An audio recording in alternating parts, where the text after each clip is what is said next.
Welcome to this episode of 10 Minutes with Sam. This is Akshat Singh. Our guest today is Mr. Amit Khanna.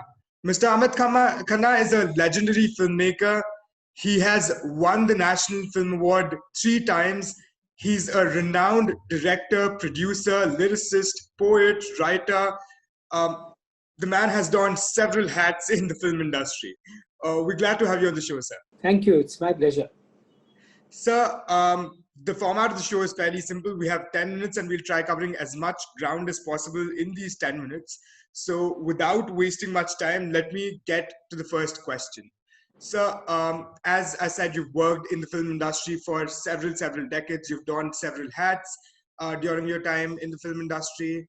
You are actually also credited for having coined the term Bollywood in itself. So could you tell us a little about your journey, some of your memorable experiences and such? Well, I've been fortunate that I'm perhaps the only person in India who's worked in every segment of every media.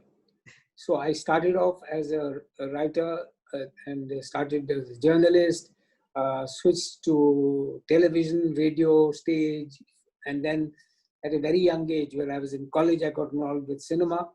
Mm-hmm. And I was fortunate enough that then leading the star director, filmmaker Dev Anand sort of took a liking to me, and we had met somewhere, and he actually asked me to work with him in Bombay. So I am one of those unconventional persons in the sense that I didn't have to struggle.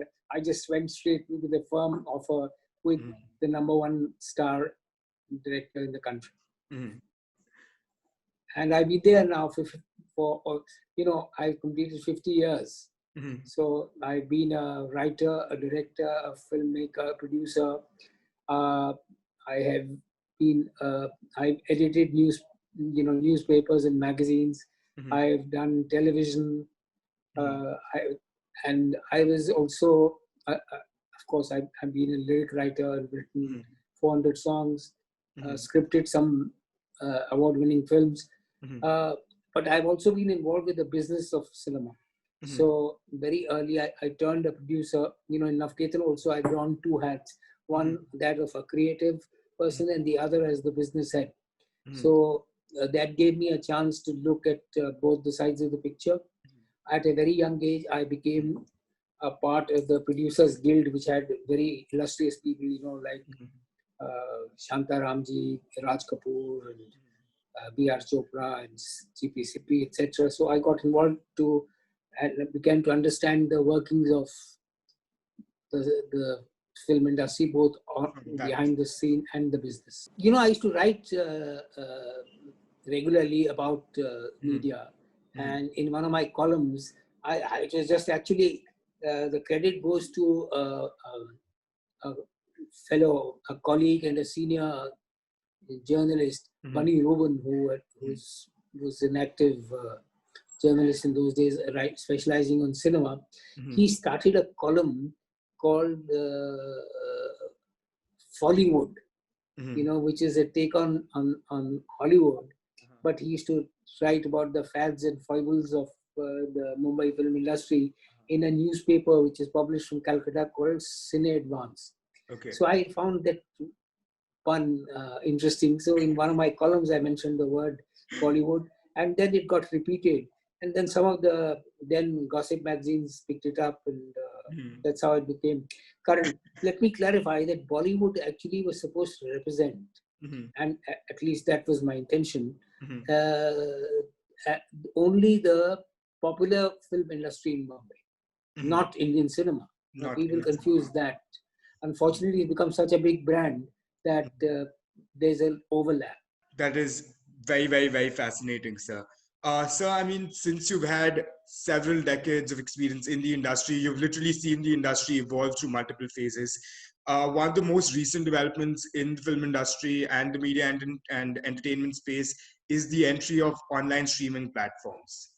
How do you think online streaming platforms affect this space, and what sort of implications do you think it will have, especially, given COVID-19 and a lot of films being inevitably moved to online streaming? Let me clarify that I've been predicting this for the last 10 years. in India, whether it's in film or in television or in print, Mhm. we confuse the medium with communication. Mhm. The audience or the reader or the viewer or the listener is only interested in that content, Mhm. whether it's a news story, or Mhm. it's a report on television, or entertainment program, or a film. Mhm. Uh, the audience is not bothered how it is delivered. Absolutely. So as we move towards in completely networked society, for the Mhm. first time in recorded human history, Mhm. almost 5 billion people Mhm. are live in an always on state.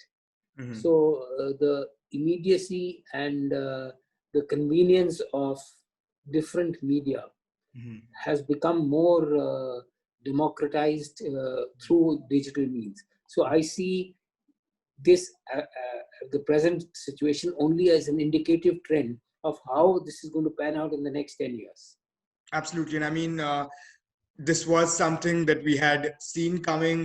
Fortunately, the Indian industry was able to adapt to it very quickly, where, organic films are doing really well. A lot of actors who hadn't gotten a space in the conventional industry are now finding a space. Do you think we could have done something better here? I think there is always resistance to change, Mhm. and that goes for any industry, and Mhm. even in the media and industry, entertainment industry, we've seen it happen earlier in print, where a lot of newspapers resisted Mhm. getting online, Yeah. but now increasingly more and more are now looking for their revenue there. Mhm. Similarly, the first industry which actually adopted the digital change was music. Mhm. Now, since the last 5 or 7 years, there are no discs or CDs or cassettes which are sold. I mean, Absolutely. it's all stream music online, or FM radio or whatever. Mhm. So similarly, it's not that cinema is going to theatrical cinema is going to die down, Mhm. or newspapers are going to shut down, Mhm. but the share of the pie is increasingly going to be loaded towards digital. Online streaming platforms. Online streaming is an omnibus term. It's basically accessing different media through different digital platforms. Absolutely, sir. Let's move on to our last question for the day, sir. So we see that Bollywood and other Indian film industries have a extensive amount of influence over pan South Asia. Be it Pakistan, be it Afghanistan, be it Nepal, Bollywood has a lot of influence. However, the level of collaboration between Indian film industries and film industries in other South Asian countries is still deemed to be very low. As we speak, there are South Korean experts in South Asia who are training film industries of the countries. How do you think we can increase pan South Asian collaborations in the media? Well, cinema is a very ethnocentric medium. Mhm. So, the local nuances, both socio-economic as well as cultural, Mhm. referencing is very important. Mhm. There have been collaborations between, for example, Bangladesh and the Bangla film industry. There's Mhm. several films being made. Uh, uh, Also, the early, and a lot of these people from almost every country except Pakistan have been trained in film schools. Many of them have been trained in film schools in India, Mhm. especially in Nepal, Bangladesh, Afghanistan, uh, Sri Lanka to some extent. Mhm. Uh, and there is the problem is it doesn't bring any economic value to the project, and that's why uh, collaboration happens with a market where there is potential. We are a Absolutely. small industry, Mhm. compared to the influence and the noise we make.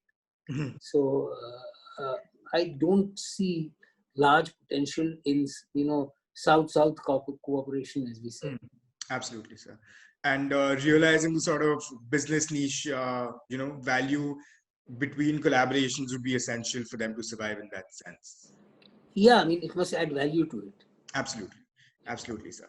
So that actually brings us to the end of 10 minutes. Thank you so much for being on this interview with us today. And we will definitely speak with you sometime soon again. Look forward to it. And thank you for having me here. Thank you, sir.